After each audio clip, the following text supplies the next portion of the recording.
Hello and welcome to the Indie Business Podcast. I'm your host, Donna Maria, and you have arrived at the one place where we empower you to enjoy your life, build your business, and have your way. Today's show is sponsored by SoapEquipment.com, serving the cosmetics industry since 1996. Whether you're a professional or beginner cosmetics manufacturer or even an avid hobbyist, you will find the perfect equipment, tools, supplies, and accessories you need to expand your handmade beauty business. Get more information at SoapEquipment.com. Well, Facebook, right? You can't get away from it.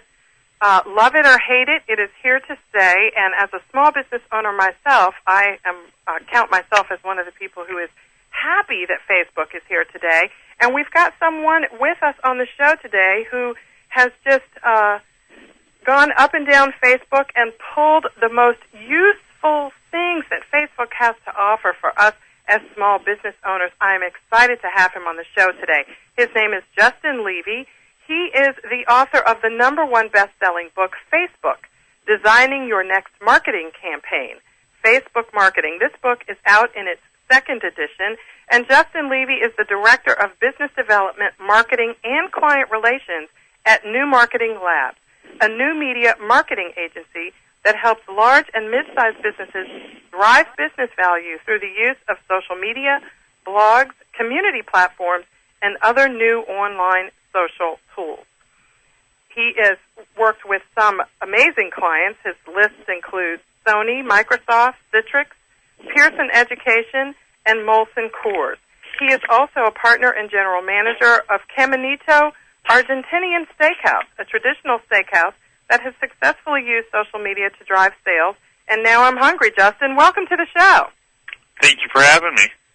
So listen, Justin, Facebook is an amazing thing, and one of the cool things about your book is that you have a little information here at the very beginning to give us an idea of how Facebook started. So for people who don't know that, Justin, can you give the quick rundown of how this fantastic, amazing website started? Yeah, so Facebook started, I'll give you the 10 to 30-second overview of it. It started with Mark Zuckerberg and a few of his friends. Mark Zuckerberg is the CEO of Facebook, for those that recognize the name but might not be able to place him. It started at Harvard University, and it started with Mark was a guy that kind of tinkered with stuff and made platforms, made these kind of websites and things like that. And one of them was that he decided that he wanted to try to take the Facebook that we would get in college, the physical book that would have the faces of all the incoming freshmen, and for his dorm or his building, he wanted to try to create that online. So he created something called FaceMash originally that eventually transcended into the Facebook and then Facebook, and hacked into the system to pull all those photos off the computer system from the school and launched this site, and it grew rapidly from there. In the book we mention all the stats and kind of how that grew, but I won't bore you that way. But just know that it went from just a one dorm room at the one dorm room at Harvard. It grew from there to all the campus, from that campus to a select number of schools in the Boston area, from there to all colleges in the Northeast, from colleges in the Northeast, it went out to all colleges, then to incorporated high schools, then everybody. And all of that happened within the period of about a year or so, pretty rapidly, to grow to where they stand now, which is, more than 500 million active users, with 50% of them logging in on a daily basis, spending on average of 55 minutes a day on the platform. Wow, amazing. And, we all hear a lot of news about Facebook all over the media today, and we're going to really get into some nitty-gritty tips to help small business owners use it as a successful marketing tool. But first, Justin, I kind of want to ask you if you'd share a little bit of detail or background on some of the brouhaha that's going on in the privacy arena where Facebook is concerned. Of course, as small business owners, we use it personally and professionally. What are some of the things that we need to know about from a privacy perspective to maximize our use of Facebook? Sure. So, one of the first things I like to, talk to people about or position when it comes to privacy is people tend to forget that this is a social network that's the third largest country in the world behind China and India currently, and grown at a rate that'll probably outpace them for size as they look to target 1 billion users, or being the first social network to get to 1 billion users. They are trying to manage. A lot of people, what happens is Facebook will make an update, be it to privacy or any other feature within the network, and everybody revolts. And that's not to say that Facebook gets it right every time or doesn't screw up, or you got to remember it's a 26-year-old CEO.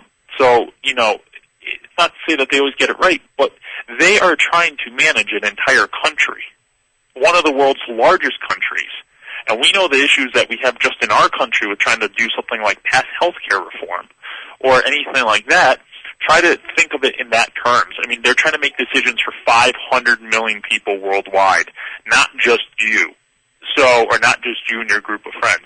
That said, there are a lot of things that happen that they are trying to protect you by, and one of the things that I think people fall into the most is that they get up in arms when we talk about that Facebook owns all your data, and they'll do what they want with it. But that's what would happen if you give that information to anybody. If you give any information to any social network, Facebook or otherwise, consider that gone. I mean, consider that out of your control.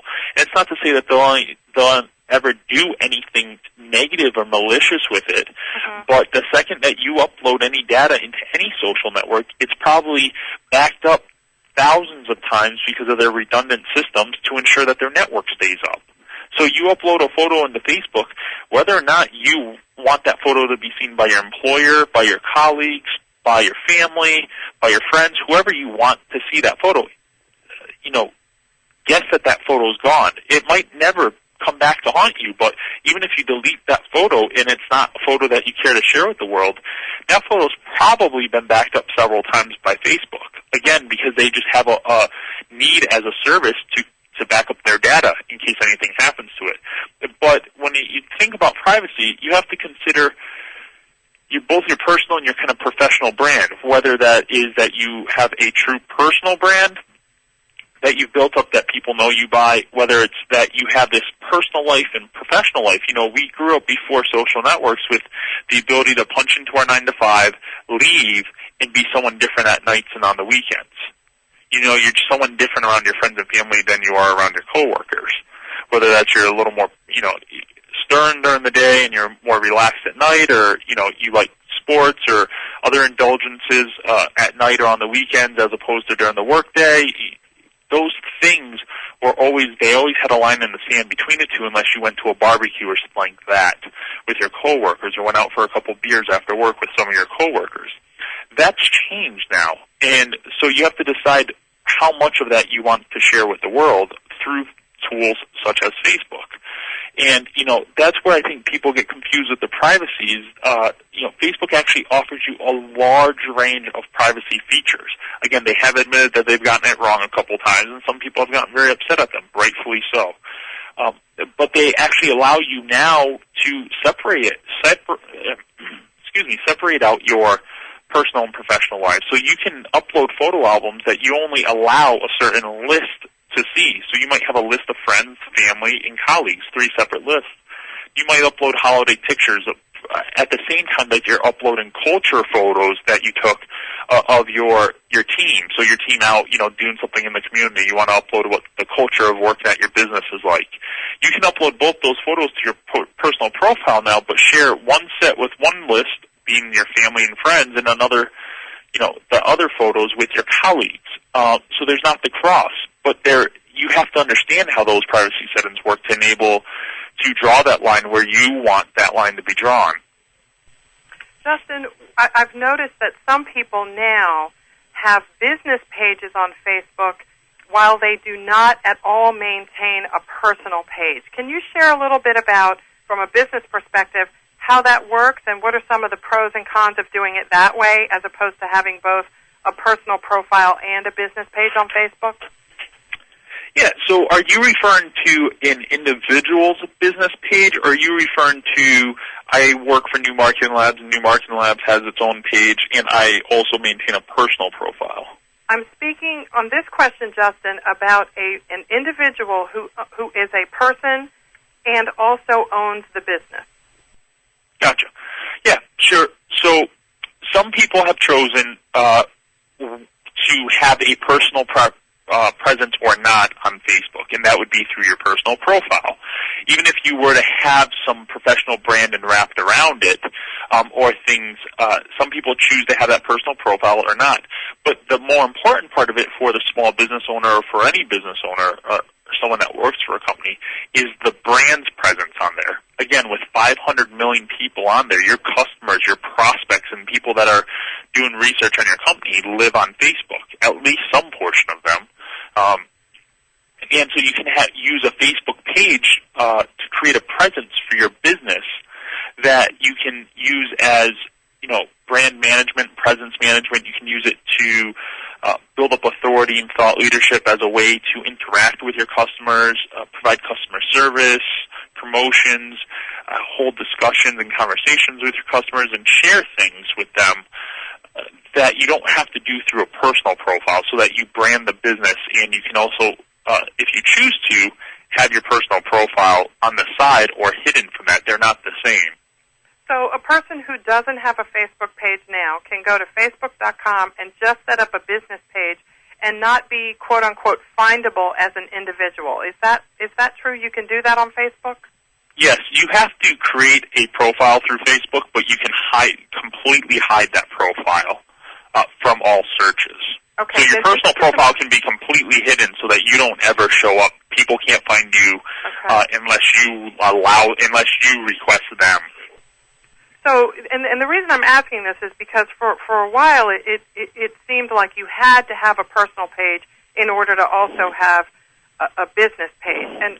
And honestly, when you go to the homepage on Facebook, the create a page is kind of down at the bottom. It's not real intuitive to be able to find it there. But have you noticed in working with individual small business owners as opposed to big brands who obviously don't have their own personal pages because they're big brands, but as a small business owner, you're kind of both, as you said. So do you notice some pros and cons of having a professional business page where the personal page is, in fact, hidden? I've seen some people do that very successfully. Well, I think that they're two different things. So I think we need to be careful not to confuse them. Your personal profile is just that. It's your personal profile. How you choose to brand that or use that is up to the individual.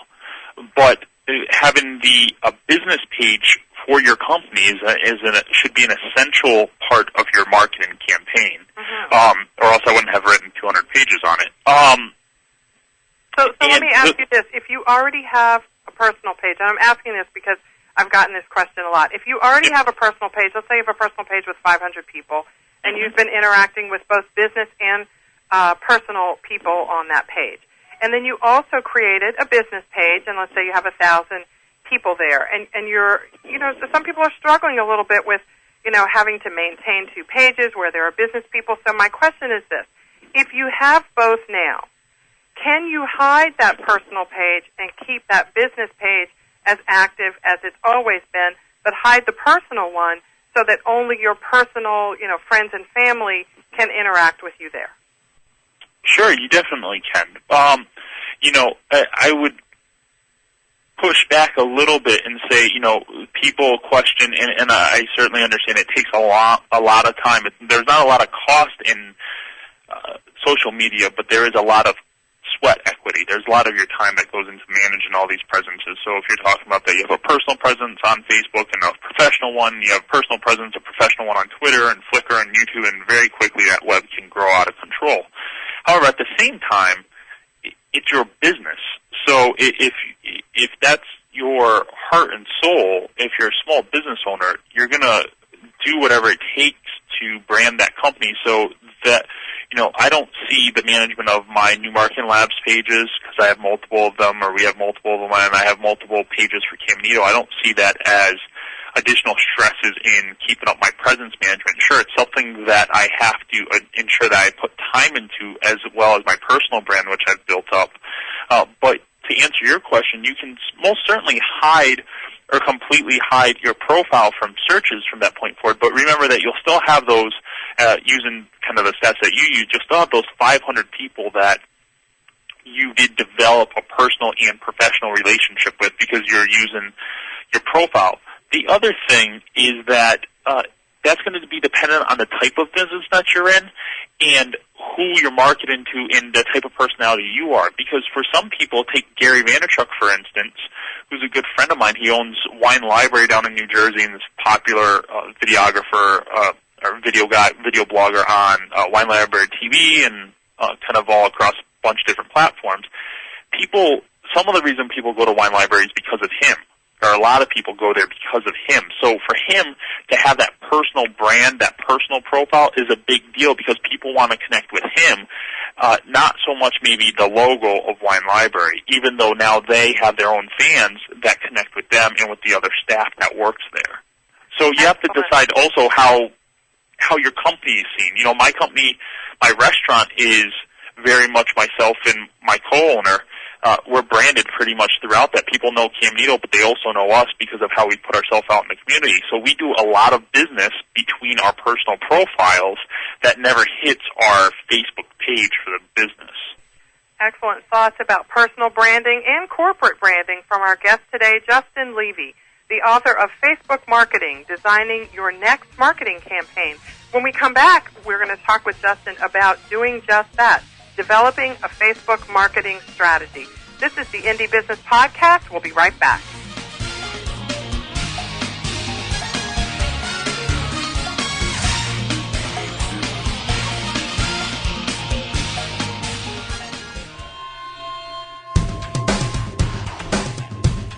Why is everyone listening to GlobalTalkRadio.com?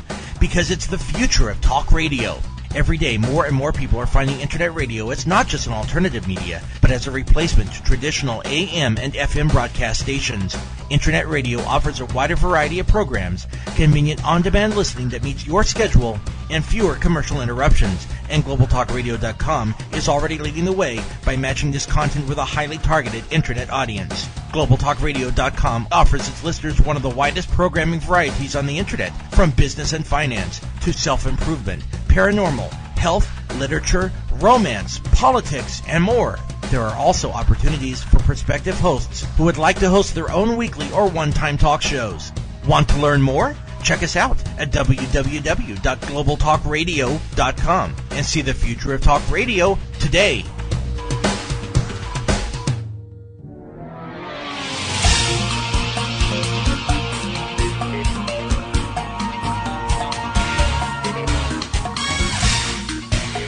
Welcome back to the Indie Business Podcast. We're here today with Justin Levy, the author of Facebook Marketing, Designing Your Next Marketing Campaign. And by the way, you can connect with Justin on Facebook at Justin Levy, and you can also connect with him on Twitter at twitter.com/Justin Levy. Justin, we've got a question from one of our listeners today, Selena Coatsart at Salome's. On Twitter. She wants to know if you can share some effective strategies for integrating Facebook with external business sites. So I'm thinking about cross-posting and, effective strategies for efficiently updating your Facebook page. Can you share some ideas on those two things? Yeah, so we'll break them out. So the first one is in integrating it with your external sites. You absolutely want to integrate it as much as possible because you want to your website or your blog, depending on what that is, or your website and your blog, is going to be part of your home base. If you think of social networks, Facebook being one of them, as an outpost, and your website, your blog is your home base because you control that home base. So you don't control what happens to Facebook beyond the fact that you're posting there. So you want to integrate those back and forth with one another. Facebook allows you to do some things like you could create the custom tab using Facebook markup language. You could create a custom tab that carries your branding. You can upload your logos and your photos and things of that nature. But to bring it back to your site, Facebook gives you all sorts of tools that you can use, and then you can always go to custom solutions. But one of the easiest ones is to incorporate the Facebook fan box. And you can actually take a box and you can put it onto your site. You've probably seen them. They look like Facebook, and they'll usually either have your fans, or now called likes, bio photos there, and it'll say how many people have liked it, or it might have the stream. But you can incorporate that so that people can actually become fans of your brand on Facebook while they're interacting around your site. You can also use calls to actions to push them there too, or custom-made buttons that you might have. You might make one for Twitter and one for Facebook, and you could do things like that. You can also integrate other systems like Facebook Connect if you wanted to. Depend on if you have membership on your site, you might use something like Facebook Connect to take advantage of Facebook's platform as opposed to your own registration platform. Then you could build, using Facebook Connect, you can kind of endlessly build things in there that would talk between the two or allow different levels of interaction. So that would be one way to kind of build that external relationship that relationship between your external websites and your Facebook page. The other question that you asked is regarding auto-posting or cross-posting. And I highly can't say how much I'm against it. I'm so against cross-posting. Because you have different, I understand, just like we were talking about before the break, that this can become a strain. You got to keep up with Twitter, your personal Twitter, and your personal Facebook, and your professional Twitter, and your professional Facebook, and you might have a YouTube account. You might have 13 other platforms to worry about, or whatever that number is for you. So the easiest way most people think is, well, I can cross-post. I'll post something into Facebook and I'll send it to LinkedIn and Twitter at the same time. But you've built up different communities and those communities have different rules of engagement on them. So, that's why I'm totally against it. So that, if you say use a cross-post, and, ping.fm is an example of them, is one of these tools, is that you can use it to post to Twitter, and it'll automatically post to your Facebook status update into LinkedIn. But if you use the @ symbol as you normally would in Twitter, that's not going to show up the right way in Facebook, even though now Facebook has that kind of mentions or tagging feature inside of it as well. So it's going to literally show up in Facebook how you would type it into Twitter, but they have two different languages to them. The communities are different. The way that they can take in links or things of that nature are different. So I would highly suggest that you don't cross-post. You don't kind of post your tweet to your status update sort of thing. You should integrate them. Look at ways that you can integrate, move your communities around, because if Facebook falls tomorrow, you want to be able to kind of pick up and go on to whatever the next tool is, or also to move them around because you interact in a different way on Twitter because that's real time than you might on your Facebook page. But please don't cross-post. You'll probably bleed community members at some point because of that. So you're basically saying that any short-term efficiencies that we get out of cross-posting are completely obliterated by the long-term adverse effect on your community. It could, and I'm just not willing to take that chance with my community. Okay. Well, let's talk about community for a second. When you say community, what exactly do you mean? Because that term, I think a lot of small business owners struggle with. What does that mean? I mean, I'm trying to sell products. Well, now I'm a community leader too. Share what you mean by that. You talk about developing community quite extensively in one of the chapters in your book. Definitely. So we all have communities. It's just that we probably never thought of them as communities before these online tools came around.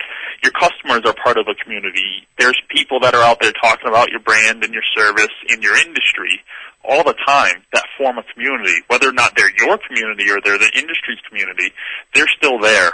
And you have the ability to develop these communities and create fans or super fans of your brand and of your products and services that will go forward and help you market. Because when you're a fan of something or you're a super fan of that brand, you're going to go out and you're going to market for them without the company even having to ask you, because word of mouth is so powerful. And that's what these platforms allow you to do is use word of mouth marketing just in a new way, that instead of me having to tell you that I really like the service, I can instead tell 2,000 people on Facebook instantaneously, and they can take that message and share it with their network and quickly build that social graph or that social web using their social graph.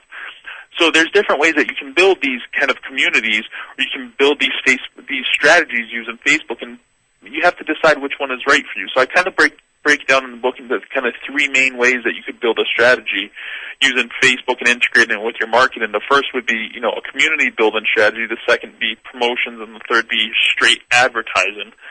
And with a community building strategy, you want to bubble them up. So one thing that we did with Caminito when we started Caminito and we started our blog and our presence management online was that we knew that with this foodie revolution that's currently happening with Food Network and Top Chef and all these other shows that are out there, we knew that there was tons of people that really cared a lot about cooking, and they weren't just your grandmother. They were everybody are becoming kind of foodies or food hobbyists now and cooking hobbyists. So we wanted to bubble those people up from their normal day jobs as a secretary or as a executive or, whatever their job is and get them to engage with us. So why do you use the term bubble? What do you mean by bubble people up?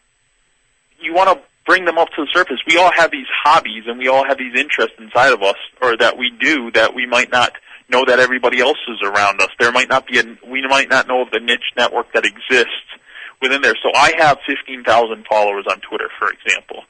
There is some portion of those folks that are interested in, that are foodies, that are through and through foodies, that would be potentially interested in the content that I may want to share through my restaurant or through my online presences for the restaurant.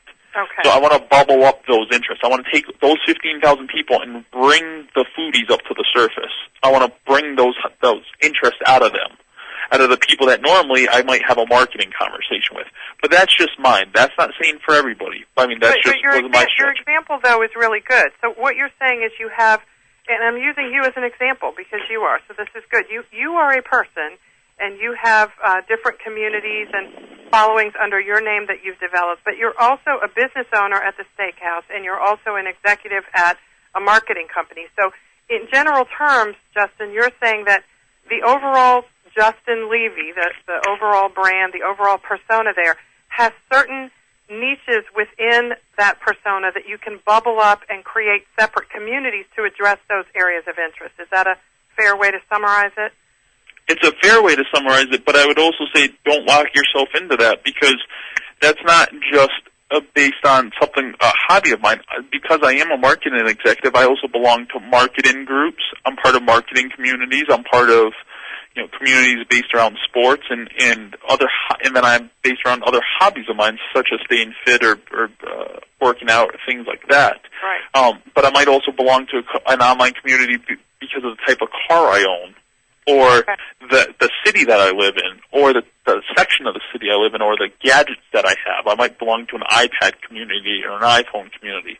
So there's just that's one way that you can use Facebook, is to build these communities, to bring together these people that have like interests around something, whether it be your brand, your industry, your product, your service, or if you're thinking about starting a hobby of yours, making that a career or a job or a business, you could start it around that. So when I want to stick with this bubble up idea for a second before we move on, because I do want to cover the promotions and advertising.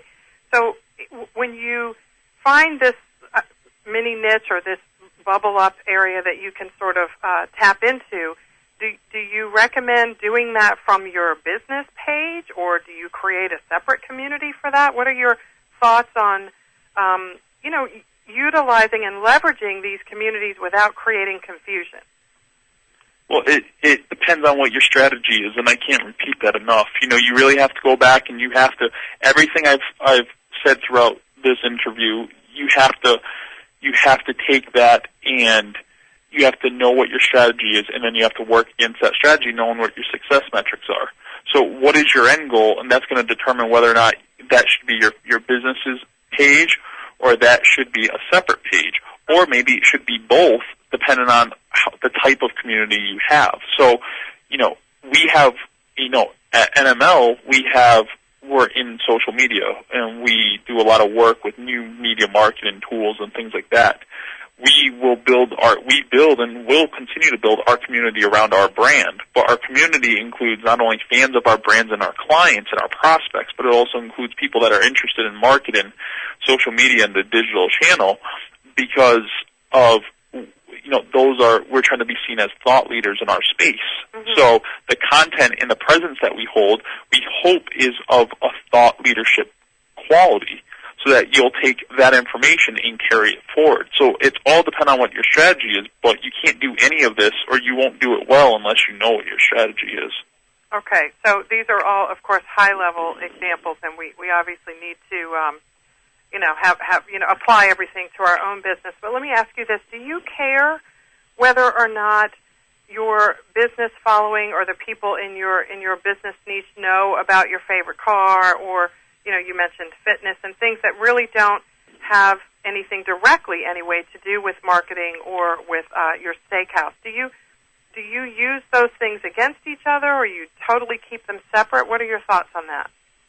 No, again, it depends on your strategy, but for me, mm-hmm. I tend to, like most humans, like to do business with friends, and I like to do business with people that I have similar interest in. So I can't recount the number of leads that I've developed or closed or customers I've gotten into the restaurant because of someone seeing something like my wedding photos online, or me at a Boston Red Sox game, and that drums up a conversation about hating the Red Sox or loving the Red Sox, or used to living in Boston, or what section of Boston do you live in, or we've never been there before, and that starts up, and suddenly now you get that intro call that you're looking for, or you just find someone to have interest with. When you start a new office, you end up migrating out kind of in become magnetic to people that have a similar interest to you. That's the same thing that you want to do. So I love that people know that I have this day job and I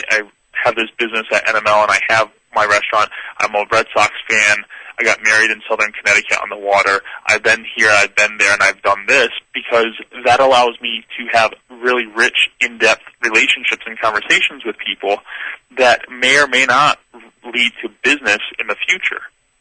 Excellent ideas and insights from today's guest, Justin Levy, the author of Facebook Marketing, Designing Your Next Marketing Campaign. We're going to come back, and in our final segment, we're going to pick Justin's brain about some promotion strategies and some advertising strategies right here on the Indie Business Podcast. Don't touch that mouse. We'll be right back.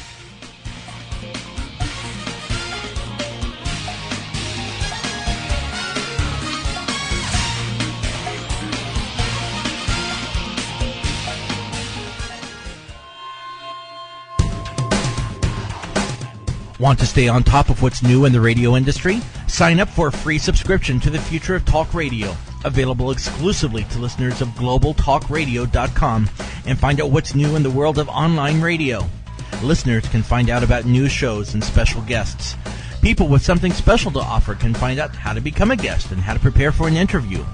And prospective hosts will find a valuable resource for everything from planning their new program to selecting topics and guests, recouping expenses by selling advertising, and more.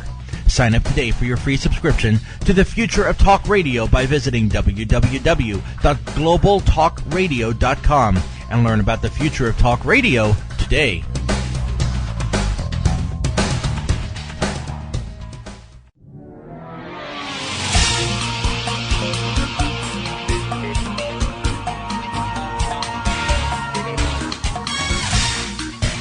Welcome back to the Indie Business Podcast. We're talking today with Justin Levy, the author of Facebook Marketing.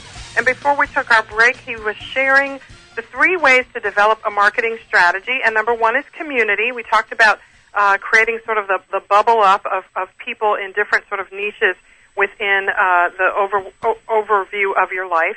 So let's talk now, Justin, about the promotion strategy. Talk a little bit about that. Definitely. So, another way that you can use Facebook, another strategy of using Facebook is for promotions. And that might include wanting to promote an upcoming webinar, that might be a new product, that might be that you're speaking at a conference, or that you're going to do a book signing, for instance, if you're an author at a certain bookstore in a certain area, any number of things that you might want to promote. And Facebook offers you multiple tools for that. One, if you spent time on the first strategy on building your community, you'll be able to turn to your community and they'll help carry your message forward. Just a bit of a warning on that, don't ask them too often. Don't make your whole stream or your whole conversation just promotional and one-way push, or else you'll kind of violate the reason why you built that community in the first place. But secondly, you can use it to help them carry the message forward. Chris Brogan, a colleague of mine, spent 10 years building up his community. Most people know him as chrisbrogan.com and at Chris Brogan on Twitter, and Chris Brogan all across the web. And he was able to ask his community, a select group of influencers the night before his book came out, if they would, there were people that had gotten his book and what have you, and asked if they would be willing to write a blog post and help him carry the message forward and promote his book launch the next day. And that next day we saw the sales of his book go from being in top 1,100 or 1,200 on Amazon's bestseller list to being number 34. So it jumped over 1,000 spots on Amazon's bestseller list, and had Amazon executives calling up his publisher, Wiley, asking what was going on. Now, did he do this on Facebook or Twitter or both? He used multiple platforms for it. But, using Facebook, this is one thing you could do, is you can ask your communities to help you with whatever your promotion is, or to give you feedback. You might have just released a new product and you want some feedback from your community. But you can also couple that with Facebook ads. And you can run Facebook ads, and, this kind of bleeds into the kind of advertising strategy too, so that we're not repetitive. What Facebook ads allows you to do is to launch CPC, so cost per click, or CPM, cost per impressions, or cost for impressions, and let you build these ads. You'll see them when you're on your personal profile. They're always running in the right-hand sidebar, and allows you to target those ads to people that meet whatever your demographics are of that promotion. So, for an example, if you were looking for 25 to 35-year-old males that are single in Boston, or within 25 miles of Boston, and that had a graduate degree, for example, just some random demographics, you could plug those all into Facebook's advertising platform, and it would spit back that it had 105,632 people that fit that demographic. So you can get all that information before you even purchase your ad, correct? Absolutely. So that allows you to add that as part of your promotion campaign, because you might have a webinar, for example, that you want marketing professionals to come to, or carpentry or construction individuals come through, and you could search based on what people's interests are, the profile, your kind of buyer persona, what their age range is, whether they're male or female, or that doesn't matter, whether they have to be a certain kind of level in their school, and you could launch an ad to go along with your promotions. You might just launch an ad. You might want to promote your Facebook page. You might want to brand that some more. So you could launch Facebook ads to encourage people to like or become fans of your page, and you might couple that with some type of prize or some type of giveaway for the 1,000th fan or the 5,000th fan or whatever, depending on what your goal is and what number you're already starting out at. But you can couple those things together. You can also take advantage of some of the other platforms and tools available to you in Facebook. So I mentioned it before, like the Facebook markup language. That allows you to create custom tabs on your Facebook page where you can really carry over some branding. If you want good examples of ones, go to facebook.com/VW or /office /Coca-Cola. They all have them. And you can go see what I mean, and you can create these custom branded areas. So one of my friends, Darren Rouse, who's pro blogger online and runs ProBlogger.net, which is probably the most successful blogging site in the world, he recently integrated a new tab onto his Facebook fan page because he wanted people to know how they could connect with him. And he shared in a blog post how he did that. But that's a quick way to, and then you could, to engage with your client, with your customer, your prospect, something that's custom and branded to what that promotion is, and then you launch a Facebook ad around it. Okay, good. So it really is about strategizing in advance about what your goals are, and then taking a look at the different tools that are available and integrating them, really. Absolutely. It's all about you. Always, everything should start and end with, what your strategy is and what your success metrics are. Okay. And that just doesn't apply just to Facebook. That should apply to 100% of your business dealings. But, on Facebook or these other platforms, it certainly matters because you use a lot of the same tools, but in different ways to accomplish different goals. So you can use Facebook ads as a promotional vehicle or as a community building vehicle or as a straight advertising platform. But unless you knew that and you knew what success looked like for you, you would drop hundreds or thousands or more of dollars into Facebook's ad platform and probably sat on the other end because you didn't know what was going to be success for you. Yeah, well, let's talk about that. What do you mean when you say success metrics? Define what you mean for us, and how do we measure that? Well, you have to know what are your business goals and what are the goals of why you're engaging, and whether that's to increase business, increase sales of your widget, increase. You might want more subscribers to your email campaign. You might want more blog subscribers. You might just want more fans. You might just want as many fans as you can possibly get. You might want clicks through to your website. You might want referrer traffic. The online world is filled, and our offline business worlds are filled with thousands of metrics out there. And you have to know which ones you're going after with your social media engagement or your Facebook engagement specifically. And then you find ways to measure that. So, if you just want fans, well, that's okay. And there's nothing wrong with that, as long as you know that. But if you want more fans and you think that's going to get you more blog subscribers who are going to then click and share your stuff more, and, there's going to be kind of these 4 different metrics in place, you have to know how to measure that, because just getting a lot of fans is not going to equal more blog subscribers if they're not engaged fans. So if your goal is to have more blog subscribers, for example, and you just are worried about the highest number possible, you're going to be sorely disappointed on the end because you didn't decide how you can measure that and how you'd get there. So if you want more blog subscribers, you might create a custom tab that encourages people to visit your blog. You might have your blog post pulled in automatically. You might have to analyze how you're writing your blog to see if you can, if you need to tweak it, or any one of those metrics. So you just have to understand what success looks like for you, and it's different for everybody. It's different for every industry and every business. But once you know that, you can go about that and about your strategies in Facebook and properly develop them. It might be that you just want to develop community. So in that case, the number of conversations that you have and the amount of fans that you have are what's going to matter to you. The number of conversations and the amount of fans. So obviously numbers are important if that's what your goal is. But when you're talking about conversations, what are your best tips for helping small business owners, Justin, who are not new to Facebook in the sense that they know what it is, but are new to the concept of developing the strategies that you're talking about? Is one of the first things you do, start listening to what's going on in the community so that you can build the kinds of relationships that you're talking about?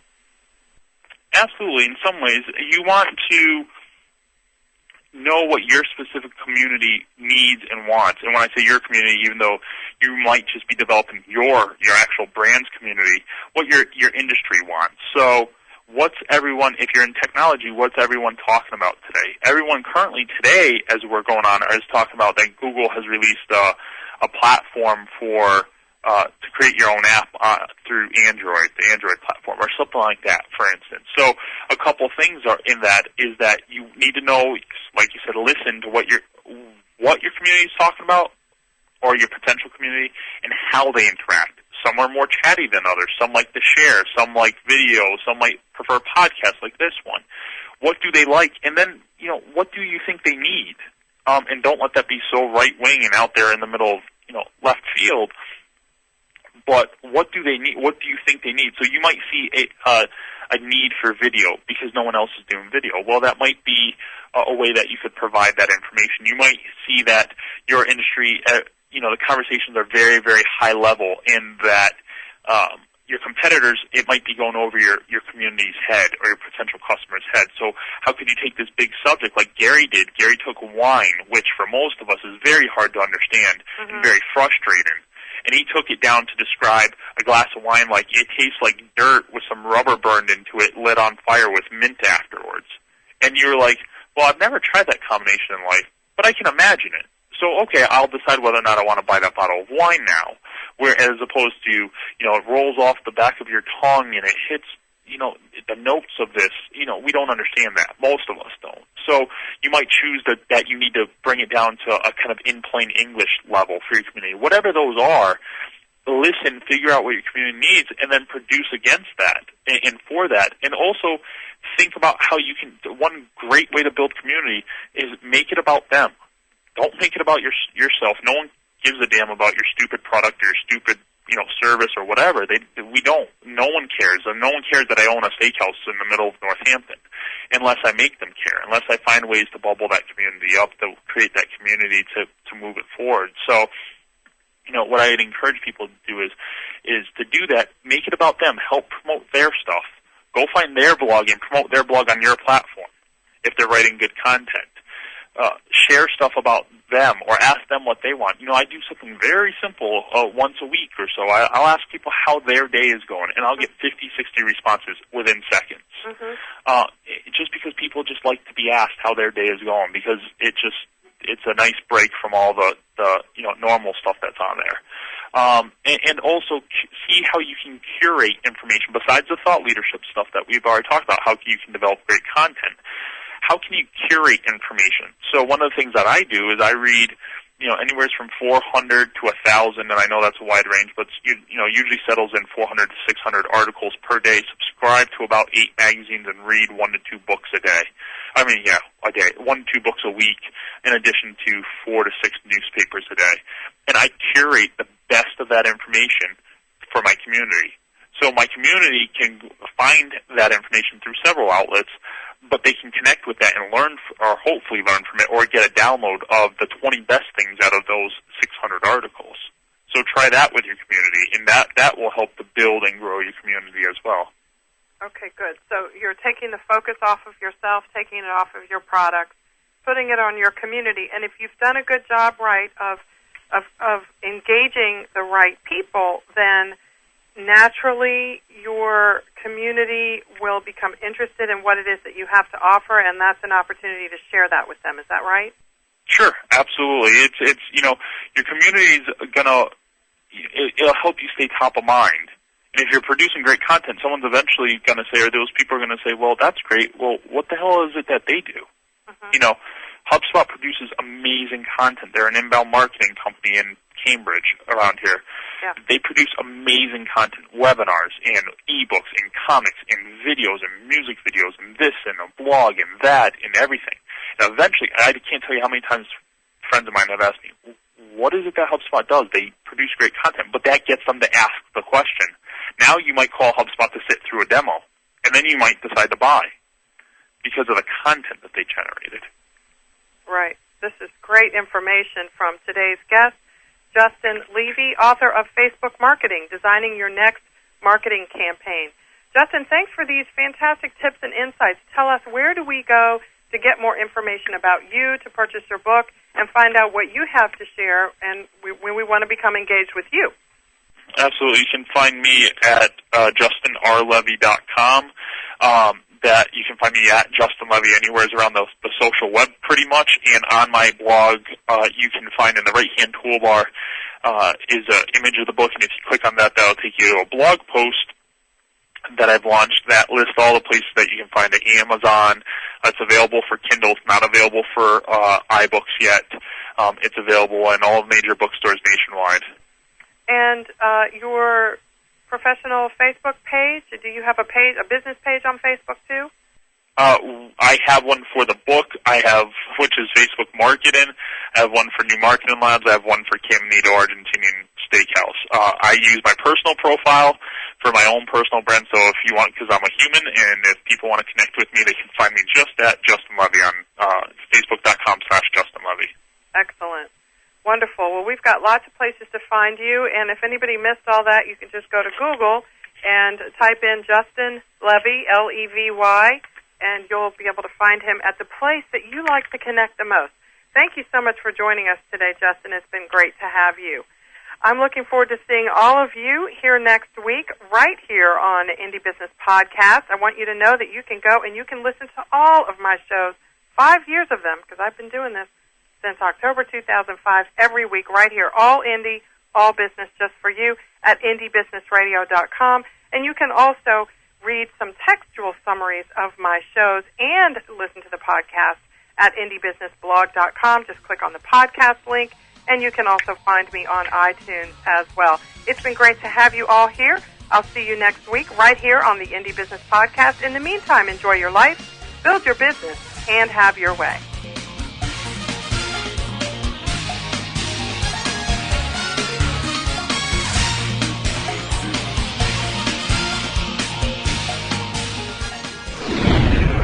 You're listening to GlobalTalkRadio.com.